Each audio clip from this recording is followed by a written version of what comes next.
48। ঘটনাটি পদ্মজার চোখে পড়তেই ছুটে আসে। রানী আকস্মিক ঘটনায় হতভম্ব। সে পূর্ণাকে তুলতে দৌড়ে আসতে গিয়ে শাড়ির সাথে পা প্যাচ লাগিয়ে পূর্ণার চেয়ে ঠিক 1 হাত দূরে ধপাস করে পড়ল।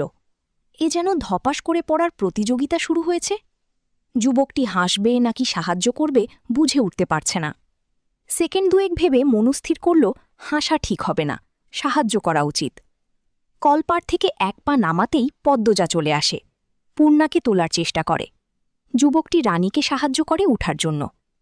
পদ্মজা উদ্বিগ্ন হয়ে পূর্ণাকে প্রশ্ন করল, খুব ব্যথা পেয়েছিস? পূর্ণার মুখ ঢেকে আছে রেশমি ঘন চুলে। আর চোখে একবার যুবকটিকে দেখল। এরপর মিনমিনিয়ে বলল, না। ফরিনা ছুটে এসে বললেন, এইটা কেমনে হইল? ই ছেড়ি এমনে আইল কেন? ও ছেড়ি কোন হানে দুঃখ পাইছ? পূর্ণা নরম কণ্ঠে বলল, চাচি, ব্যথা পাইনি। পাওনি মানে কি?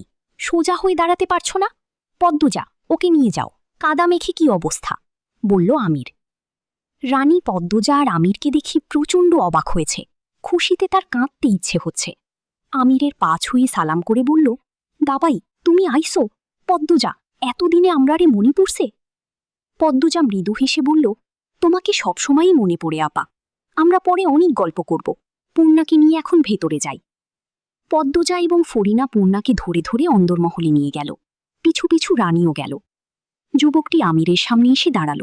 হেসে বলল, আসসালামু আলাইকুম আমির ভাই, চিনতে পারতাছেন? আমির যুবকটিকে চেনার চেষ্টা করল। এরপর বলল, মৃদুল না? জি ভাই। আমিরের হাসি প্রশস্ত হল। মৃদুলের সাথে করমর্দন করে বলল, সেই ছোটবেলায় দেখেছি, কত বড় হয়ে গেছিস, চেনাই যাচ্ছে না। আমার ঠিকই আপনারে মনে আছে। আমির মৃদুলের বাহুতে আলতো করে থাপ্পড় দিয়ে বলল, ছোটবেলা তো তুমি করে বলতি, এখন আপনি আপনি বলছিস কেন? মৃদুল 1 হাতে ঘাড় ম্যাসাজ করে হাসল। এরপর বলল, 16-17 বছর পর দেখা হয়েছে তো। তো কি হয়েছে, তুমি বলে সম্বোধন করবি? গোসল করছিলি নাকি? জি। কাপড় পাল্টে আয়, অনেক আলাপ হবে। আচ্ছা ভাই। আমির নারিকেল গাছের পাশে তাদের ব্যাগ দেখতে পেল। এগিয়ে গিয়ে ব্যাগটা নিল। এরপর অন্দরমহলের দিকে গেল। বৈঠকখানায় পদ্মজা বসে আছে। পূর্ণার কোমরে পায়ে গরম সরিষা তেল মালিশ করে দিয়ে বিশ্রাম নিতে বলেছে। হুমকিও দিয়ে এসেছে, ঘর থেকে বের হলে একটা মারও মাটিতে পড়বে না। পূর্ণার মুখ দেখে মনে হয়েছে আর বের হওয়ার সাহস করবে না। বেশ জোরেই পড়েছিল, পা কোমর লাল হয়ে গেছে। এই বাড়িটা মৃতপ্রায়। আগে তাও মানুষ আছে বলে মনে হতো, এখন মনেই হয় না এই বাড়িতে কেউ থাকে। নির্জীব, স্তব্ধ। রান্নাঘর থেকে বেশ কিছুক্ষণ পরপর টুংটাং শব্দ আসছে। ফরিনা এবং আমিনা তাড়াহুড়ো করে রান্না করছেন। আমির বের হয়েছে, বাড়িতে মাত্রই এলো আর কিসের কাজে বেরিয়েও পড়ল। স্তব্ধতা ভেঙেই একটা ছোট বাচ্চা দৌড়ে আসে পদ্মজার কাছে। বাচ্চাটার কোমরে গলায় তাবিজ, তাবিজের সাথে ঝনঝন শব্দ তোলা জাতীয় কিছু গলায় ঝুলানো। পদ্মজা বাচ্চাটিকে কোলে তুলে নিল। রানী বৈঠকখানায় এসে বাচ্চাটিকে বলল, আলো আম্মা, এদিকে আয়, তোর গায়ে ময়লা, পদ্মমামির কাপড়ে লাগব। পদ্মজা আলোর গাল টেনে বলল, কিছু হবে না, থাকুক। এরপর আলোর গালে চুমু দিল। আলোর 2 বছর। রানীর মেয়ে হয়েছে শুনেছিল পদ্মজা, কিন্তু আসতে পারিনি দেখতে। এবারই প্রথম দেখা। পদ্মজা বলল, আলো ভাগ্যবতী হবে, দেখতে বাপের মতো হয়েছে।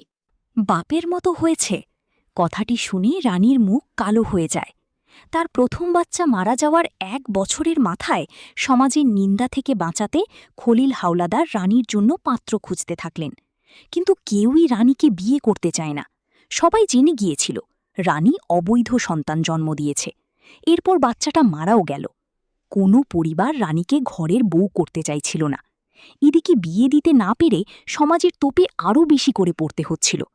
খলিল হাওলাদার পিতা হয়ে রানীকে ফাঁস লাগিয়ে মারতে চেয়েছিলেন। তখন মুজিদ হাওলাদার মদনকে ধরে আনলেন। মদন মগার বাবা মানি। 2 ভাই এই বাড়িতেই ছোট থেকে আছে, এই বাড়ির সেবা কাজে নিযুক্ত। বাধ্য হয়ে মদনের সাথে বাড়ির মেয়ের বিয়ে দেওয়া হয়। মদন কামলা থেকে ঘর জামাই হয়। রানী মন থেকে মদনকে আজও মানতে পারেনি, কখনো পারবেও না। ঘৃণা হয় তার। মাঝে মাঝে আলোকেও তার সহ্য হয় না। আলোর মুখটা দেখলেই মনে হয় এই মেয়ে মদনের মেয়ে, কামলার মেয়ে। আলো আধো আধো স্বরে বলল, নান্না নান্না। পদ্মজা আদরে কণ্ঠে বলল, নানুর কাছে যাবে? আলো পদ্মজার কোল থেকে নামতে চাইল। পদ্মজা নামিয়ে দিল। আলো দৌড়ে রান্নাঘরে যায়। রানী বলল, আম্মার জন্য পাগল এই ছিরি, সারা বেলা আম্মার লগে ল্যাপটায়া থাকে। তুমি নাকি আলোকে মারধর করো? রানী চমকাল, প্রশ্ন করল, কেলা কইছে? শুনেছি। আলো একটা নিষ্পাপ পবিত্র ফুল, ওর কি দোষ? রানী চুপ করে রইল। পদ্মজা বলল, সব রাগ এইটুকু বাচ্চার উপর ঝাড়া ঠিক না আপা। আমার কষ্টটা বুঝবা না পদ্মজা। বুঝি, এতটা অবুঝ না আমি। আলো মদন ভাইয়ার মেয়ে এটা ঠিক, কিন্তু তোমারও তো মেয়ে। তোমার গর্ভে ছিল, তোমার রক্ত খেয়েছে 10 মাস। আমি কি আমার ছিডিরে ভালোবাসি না? বাসি, মাঝে মাঝে খুব রাগ হয়। জানো পদ্মজা, আব্দুল ভাইয়ের কথা মনে হইলে আমার সব অসহ্য লাগে। একলা একলা কান্দি। তখন আলো কানলে আমি ওরে 1-2টা থাপ্পড় মারি। পরে আফসোস হয়, কেন মারলাম ছিডিডারে? ও তো আমারই অংশ।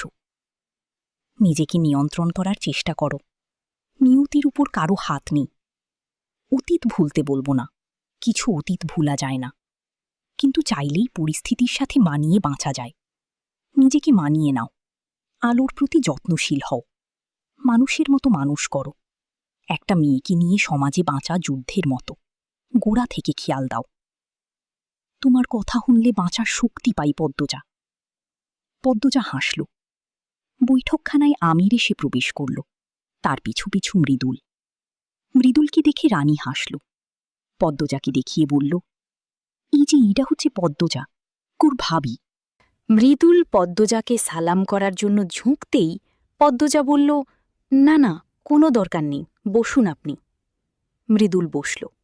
এরপর পদ্মজাকে বলল, আপনার কথা অনেক শুনছি, আজ দেখার সৌভাগ্য হল।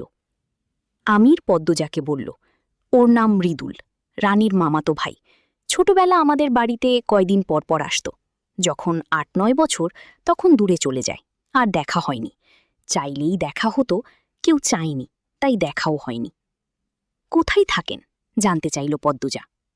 জি ভাবি, রামপুরা। রামপুরার কথা পদ্মজা শুনেছে। তাদের জেলার শহর এলাকার নাম রামপুরা।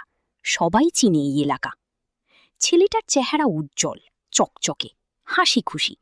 আলাপে আলাপে জানতে পারল মৃদুল পদ্মজার চেয়ে 2 বছরের বড়। মেট্রিক ফেল করার পর আর পড়েনি। মিয়া বংশের ছেলে। কথাবার্তায় শুদ্ধ অশুদ্ধ 2 রূপই আছে, আর ভীষণ রসিক মানুষও বটে। খাওয়া দাওয়া শেষ হওয়ার পর পদ্মজা দোতলায় গেল। সাথে আমির রয়েছে। নূরজাহান বেশ কয়েক মাস ধরে অসুস্থ। শরীরের জায়গায় জায়গায় ঘা, চামড়া থেকে দুর্গন্ধ বের হয়। সারাক্ষণ যন্ত্রণায় আর্তনাদ করেন। নূরজাহানের ঘরে ঢুকতেই নাকে দুর্গন্ধ লাগে। পদ্মজা নাকে রুমাল চেপে ধরে। নূরজাহান বিছানার ওপর শুয়ে আছেন। সময়ের ব্যবধানে একেবারে নেতিয়ে গিয়েছেন। বয়সটা যেন কয়েক গুণ বেড়ে গেছে। হাড্ডি ভেসে আছে। লজ্জাস্থান ছাড়া পুরো শরীর উন্মুক্ত। একপাশে লতিফা দাঁড়িয়ে আছে। নূরজাহানের মাথার কাছে একজন কবিরাজ বসে রয়েছেন। একটা কৌটা থেকে সবুজ দেখতে তরল কিছু নূরজাহানের ক্ষতস্থানগুলোতে লাগাচ্ছেন। পদ্মজা নূরজাহানের বাম পাশে গিয়ে দাঁড়াল। নাক থেকে রুমাল সরিয়ে দুর্গন্ধের সাথে মানিয়ে নেয়ার চেষ্টা করল। ডাকল, দাদু, দাদু, শুনছেন? নূরজাহান ধীরে ধীরে চোখ খুলেন। পদ্মজা প্রশ্ন করল, খুব কষ্ট হয়? কোথায় কোথায় বেশি যন্ত্রণা হয়? নূরজাহান শুধু তাকিয়ে রইলেন। চোখ বেয়ে জল গড়িয়ে পড়ে। পদ্মজার বুকটা হাহাকার করে উঠল। বয়স্ক একজন বৃদ্ধা কত কষ্ট করছে। লতিফা বলল, দাদু কথা কইতে পারে না, খালি কান্দে। নূরজাহানের অসহায় চাহনি দেখে পদ্মজার চোখ দুটি ছলছল করে উঠল। সে নূরজাহানের মাথায় হাত বুলিয়ে দিয়ে বলল, আল্লাহর নাম স্মরণ করেন, ইনশাল্লাহ সব ঠিক হয়ে যাবে, ধৈর্য ধরুন। তারপর লতিফাকে বলল, ভালো করে খেয়াল রেখো ওনার। আমির বেশ অনেকক্ষণ নূরজাহানের সাথে কথা বলল। নূরজাহান জবাব দেন না, শুধু উ আ শব্দ করেন। আমিরের 2 চোখ বেয়ে জল পড়ে।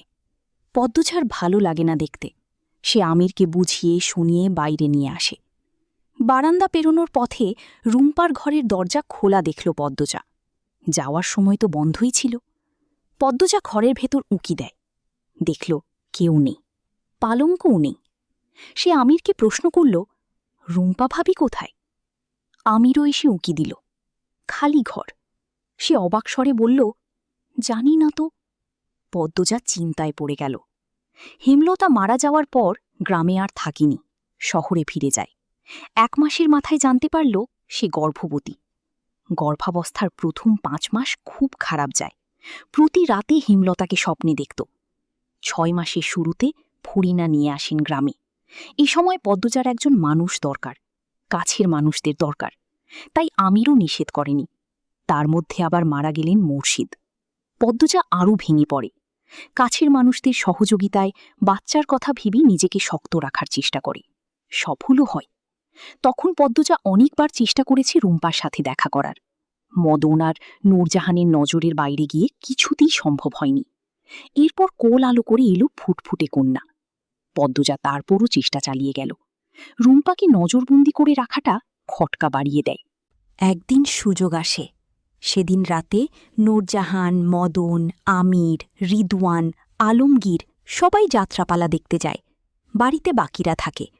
2 তলায় শুধু পদ্মজা, তার মেয়ে পারিজা আর ফরিনা ছিল। ফরিনার দায়িত্বে পারিজাকে রেখে রুম্পার ঘরে যায় পদ্মজা। রুম্পা তখন প্রস্রাব পায়খানার উপর অচেতন হয়ে পড়েছিল। পদ্মজা নাকে আঁচল চেপে ধরে সব পরিষ্কার করে। রুম্পার জ্ঞান ফেরায়। জানতে পারে 3 দিন ধরে রুম্পাকে খাবার দেয়া হচ্ছে না। পদ্মজা খাবার নিয়ে আসে, রুম্পাকে খাইয়ে দেয়। কথা বলার সুযোগ হওয়ার আগেই ফরিনার চিৎকার ভেসে আসে। ফরিনার কাছে পারিজা আছে। পদ্মজার বুক ধক করে ওঠে, ছুটে বেরিয়ে আসে। ঘরে এসে দেখে ফরিনা নেই। ফরিনার আর্তনাদ ভেসে আসছে কানে। পদ্মজা সেই আর্তনাদের সাথে দুমড়ে মুচড়ে যাচ্ছে। তড়িঘড়ি করে সিঁড়ি বেয়ে নামতে গিয়ে উল্টিয়ে পড়ে, তবুও ছুটে যায়। ফরিনার কান্নার চিৎকার অনুসরণ করে অন্দরমহলের বাইরে বেরিয়ে আসে। চাঁদের আলোয় ভেসে ওঠে তার 3 মাসের কন্যার রক্তাক্ত দেহ। ফুটফুটে কন্যা, ছোট ছোট হাত পাগুলো নিথর হয়ে পড়ে আছে। সময় থেমে যায়। মনে হয় নিশুতি রাতের প্রেতাত্মারা একসঙ্গে একই স্বরে চিৎকার করে কাঁদছে। পদ্মজার মস্তিষ্ক ফাঁকা হয়ে যায়। কোন পাষাণ মানব সন্তান 3 মাসের বাচ্চার গলায় ছুরি চালিয়েছে? তার কি হৃদয় নেই? পদ্মজা মেয়ের নাম ধরে ডেকে চিৎকার দিয়ে সেখানেই লুটিয়ে পড়ে। পুলিশ আসে, তদন্ত হয়। ফরিনা দরজা খোলা রেখে ঘুমিয়ে পড়েছিলেন। হঠাৎ করে ঘুম ভেঙে যায়। তিনি হাত বাড়িয়ে দেখেন পারিজা নেই। দ্রুত উঠে বসেন। পদ্মজা নিয়ে গেল নাকি খুঁজতে থাকেন। বারান্দা থেকে বাইরে চোখ পড়তেই দেখলেন একজন মোটা কালো লম্বা চুলের লোক দৌড়ে পালাচ্ছে। খালি জায়গায় কাঁথায় মোড়ানো কিছু একটা পড়ে আছে। ফরিনা ছুটে বাইরে আসেন। নাতনির রক্তাক্ত দেহ দেখে চিৎকার শুরু করেন। পুলিশ কোনো কিনারা খুঁজে পায়নি। এর পরের দিনগুলো বিষাক্ত হয়ে ওঠে। পদ্মজা মাঝরাতে চিৎকার করে কেঁদে উঠত। খাওয়া দাওয়া একদমই করত না। মাঝরাতে মেয়ের কবরে ছুটে যেত। আমির পদ্মজাকে নিয়ে হাওলাদার বাড়ি থেকে দূরে সরে আসে। প্রায় 1 বছর পদ্মজা মানসিকভাবে বিপর্যস্ত ছিল। এরপর বুকে ব্যথা নিয়েই স্বাভাবিক জীবনে ফিরে আসে। মনে মনে প্রতিজ্ঞা করে একদিন ফিরবে অলন্দপুর। সেই নিষ্ঠুর খুনিকে শাস্তি দিবেই। জানতে চাইবে কিসের দোষে তার 3 মাসের কন্যা বলি হল। কেউ জানুক আর নাই বা জানুক, পদ্মজা জানে হাওলাদার বাড়িতে আসার প্রধান উদ্দেশ্য পারিজার খুনিকে বের করা। সে শতভাগ নিশ্চিত এই বাড়ির কেউ না কেউ জড়িত এই খুনের সাথে। শুধু বের করার পালা। পুরনো কথা মনে পড়ে পদ্মজা 2 চোখ বেয়ে জল গড়াতে থাকল। আমির জল মুছে দিল। এরপর বলল, বোধহয় 3 তলায় রাখা হয়েছে। পদ্মজা 3 তলার সিঁড়ির দিকে তাকাল। শুনেছে 3 তলার কাজ নাকি সম্পূর্ণ হয়েছে। অনেকগুলো ঘর হয়েছে। সে আর কথা বাড়াল না। এখন গোসল করা উচিত। আজান পড়বে। আজ রাত থেকেই সে নিশাচর হবে। 1 মুহূর্ত নষ্ট না করে সব রহস্যের জান কাটতে হবে। এটাই তার নিজের সাথে নিজের প্রতিজ্ঞা। আমির ডাকল, কি হল, কি ভাবো? পদ্মজা আমিরের দিকে একবার তাকাল। এরপর চোখ সরিয়ে নিয়ে বলল, কিছু না, ঘরে চলুন। কিছু তো ভাবছিলে। এতদিনের জন্য আসছি গ্রামে, চাকরিটা থাকবে তো? থাকবে না কেন? রফিক কতটা সম্মান করে আমাকে দেখনি? আর তোমার যোগ্যতার কি কমতি আছে? যেখানে ইচ্ছে সেখানেই চাকরি হবে। পদ্মজা থমকে দাঁড়াল। আমিরের দিকে তাকিয়ে হেসে বলল, আপনি যেখানে ইচ্ছে সেখানে চাকরি করতে দিবেন? আমির হেসে ফেলল, বলল, তা অবশ্য দেব না,